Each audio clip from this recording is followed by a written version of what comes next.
आप सुभाष के साथ नहीं खड़े हुए, जिसने चुनौती देते हुए ब्रिटिश साम्राज्य के सामने मात्र अपनी शक्ति के ऊपर 21 अक्टूबर 1943 को यह घोषणा की, आज से भारत स्वतंत्र है और मैं भारत का प्रधानमंत्री हूं। पूरे विश्व के 9 देशों ने, जिसमें जर्मनी, फ्रांस जैसे देश शामिल थे, भारत की आजादी को मान्यता दी, लेकिन देश सुभाष के साथ नहीं खड़ा हुआ, फिर फूल वाले चचा के साथ खड़ा हुआ। चोर, डकैत, मक्कार जिन्होंने झूठ और फरेब किया, हम उसके साथ खड़े हुए। फिर उनको बनाया गया चाचा नेहरू क्या है, क्या बात है, वो कबूतर उड़ा रहे हैं, हम कबूतर पकड़ रहे हैं, चचा कहीं और ही बिजी हैं। फिर हमने एक और मूर्खता पाली, 14 नवंबर, ओह, महान पुत्र पैदा हुआ है उस दिन, जो माउंट एवरेस्ट पे चढ़ जाता था। कहां कहां चढ़े हमें पता नहीं, माउंट एवरेस्ट की पता है, समुद्र में डुबकी लगा ली, वहां से हीरा ढूंढ के लाए। ऐसा करिश्मी, ऐसा पराक्रमी प्रधानमंत्री आपने चुना। झूठ, मक्कारी, फरेब पे चुना हुआ एक आदमी, कमाल है। मुझे तो बाद में पता चला ये बात, उस वक्त ये प्रचलित नहीं थी, आजकल ये बड़ा प्रचलन हो गया है। एक डे आता है, वैलेंटाइन डे।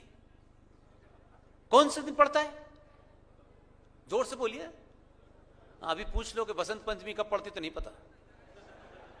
यही है, इसीलिए मैं कह रहा हूं गड़बड़ हो गया है, थोड़ा ठीक कर लीजिए, समय है। कब पड़ता है वैलेंटाइन डे?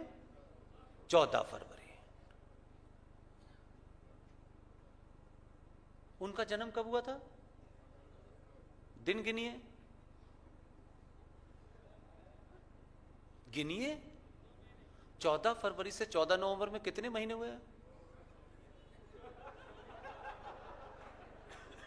अरे आप मेरी बात नहीं समझ रहे, अब मैं और कैसे बताऊं आपको मेरे भाई। तो कहां हुआ था वैलेंटाइन वो? अब 14 नवंबर को चचा पैदा हो गए। वो चचा तो चचा ही है भाई। अब ये कहा गया, पूरे देश पे बोझ डाला गया कि आज के दिन एक महान पुत्र पैदा हुआ, इसलिए आज से चिल्ड्रंस डे मनेगा। चिल्ड्रंस डे मनने लगा। बाद में पता चला, ये मेरी अपनी खोज है, पता नहीं सही है गलत है, कि चिल्ड्रंस डे उस दिन क्यों मनाया जाता था। बहुत रिसर्च करने के बाद पता चला कि चचा को बच्चों से बड़ा प्यार था, अद्भुत प्यार था भाई। उनके चक्कर में चिल्ड्रंस डे घोषित कर दिया और चिल्ड्रंस डे मन रहा है। मैंने जितनी रिसर्च की उसमें तो मुझे यही पता चला कि बच्चों से कम बच्चों की अम्मी से ज्यादा प्यार था उन्हें। और वो चिल्ड्रंस डे मनाया जा रहा है, प्रधानमंत्री निवास में बच्चे जा रहे हैं, चचा सबसे मिल रहे हैं। अगर ध्यान करें और विजुअल मिल जाए, वो बच्चे मिल नहीं रहे हैं, वो उसमें अपने बच्चे ढूंढ रहे हैं, कौन कौन सा मेरा है इसमें। वो चल रहे। अब वाले ने वो बंद कर दिया, उनके वारिस कह रहे हैं हमारे बच्चे छीन लिए।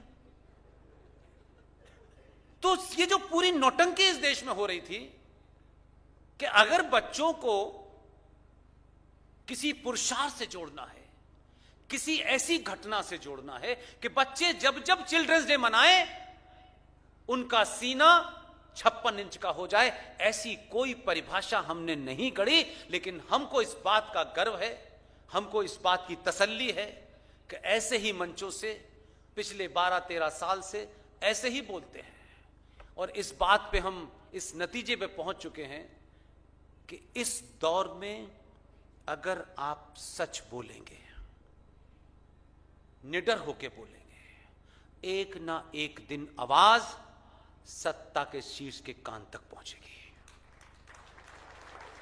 और इसका विश्वास है मुझे, मैं इसलिए नहीं कह रहा, मैं बिना एक्सपेरिमेंट के कोई बात ही नहीं कहता भाई। एक मुहिम चलाई और लोगों ने सुनी, किसी ने किसी तरह से आगे पहुंचाया होगा, किसी ने, ये मैं नहीं कह रहा कि ये ऐसा हो गया, लेकिन एक नैरेटिव खड़ा किया हमने इस देश में और तथ्यों पे खड़ा किया। हमने कहा ये नहीं कि हमारे बेटे के जन्मदिन पे चिल्ड्रंस डे मना दो, आजकल होते तो लोग कहते। हमने सिर्फ एक ही बात की, भारत के पुरुषार्थ को जगाने के लिए, आज के युवा को बताने के लिए कि तुम किन के वंशज हो। गुरु गोविंद सिंह के 4 पुत्र थे, 2 चमकौर के युद्ध में मुगलों द्वारा धोखे से मार दिए गए। उनके 2 बेटे साहबजादा जोरावर सिंह और साहबजादा फतेह सिंह, एक की उम्र 9 साल, दूसरे की 6 साल। जिस बीमारी से आज भारत के बच्चे लड़ रहे हैं, इस बीमारी की अगर 20 साल पहले भी ये दवा हो जाती तो ये दिन नहीं देखना पड़ता। ये कहानी कोई मनगढ़ंत नहीं है, कोई चंदा मामा और चंपक में नहीं छप रही कहानी भाई, ये कल की घटना है। इतिहास में एक दिन 50 साल के बराबर का होता है। हमने सिर्फ यही मंचों से चिल्लाए खड़े होकर के कि क्या यह नहीं हो सकता है कि जोरावर सिंह और फतेह सिंह, गुरु गोविंद सिंह के 2 छोटे पुत्र थे, उन पुत्रों के गर्दन पे एक इस्लामिक आक्रांता ने, उसके वजीर ने गर्दन पे तलवार रखी और कहा कि इस्लाम कबूल कर लो, तुम्हें बख्श दिया जाएगा। 6 साल के जोरावर और फतेह सिंह 12 साल के ने आंखों में आंख डाल करके उस इस्लामिक वजीर की आंखों में देखा और उन्होंने कहा, वाहे गुरु के अलावा किसी को नहीं मानूंगा। उन दोनों को जिंदा दीवार में चिनवा दिया गया। आप चले जाइए पंजाब में, उनका पूरा स्मारक बना हुआ है, कोई काल्पनिक घटना नहीं है। ये कहानी अगर अपने बच्चों को बताते कि 9 साल के और 6 साल के जोरावर ने, और ये जो पागल आज की डेट में आपका कन्वर्जन करें, ये बीमारी तब भी थी, ऐसा नहीं था।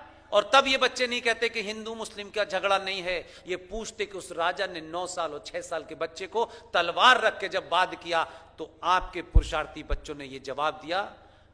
और अगर आजाद भारत के लोगों को, आने वाली नस्लों को बताना है कि हम कौन हैं, तो क्या चिल्ड्रंस डे 29 दिसंबर को, जिस दिन उन दोनों की हत्या करके दीवार में चिनवा दिया गया, जब ये खबर उन बच्चों की दादी गुर्जरी देवी को पता चला तो उनका हार्ट फेल से डेथ हो गई, वो नहीं रही। लेकिन ये कहानी घर घर पहुंचाई जाती और इस देश में चिल्ड्रंस डे 29 दिसंबर को बनता तो फिर कोई भी बच्चा कायर पैदा नहीं होता। लेकिन फिर आपके खुश होने के लिए कह रहा हूं, इसी मंचों से साधारण जैसे आप लोग हमको बुलाते हैं, मंच देते हैं, हमारी बात सुनते हैं, हम चिल्लाते रहे। हम कभी इस चक्कर में नहीं पड़े कि लाइन में लगना है, एमपी बनना है, फिर पार्लियामेंट में जाना है। नहीं जाना भाई, वहां जाके ये आवाज बंद हो जाएगी, वहां फिर कुछ और ही कहना पड़ेगा। ये आवाज बुलंद होने का फायदा ये हुआ कि देश के प्रधानमंत्री ने आवाज सुन ली और एक दिन जोर से पूरे इंडिया गेट पे खड़े होकर के ये घोषणा की कि अब से बाल दिवस 29 दिसंबर को उन दोनों साहबजादों की मांग में बनाया जाएगा। खत्म हो गए चचा। नेहरू के वारिस इसलिए परेशान है कि उनके बच्चों को छीन लिया मोदी ने। अब चचा बच्चे कहां दिखे? कई बातों से दुखी है, बहुत कुछ हो रहा है, बहुत कुछ हो रहा है। मैं फिर कह रहा हूं, ये जीएसटी बढ़ गई, ये बढ़ गई, ये छूट गई, फलाना हो गया, 2 ब्राह्मण जीत गए, 2 ठाकुर जीत गए, ये सब चलेगा। ये अच्छा है, ये बुरा है। सभ्यताओं के युद्ध में योद्धा चुनिए, बस एक बार चुनना है।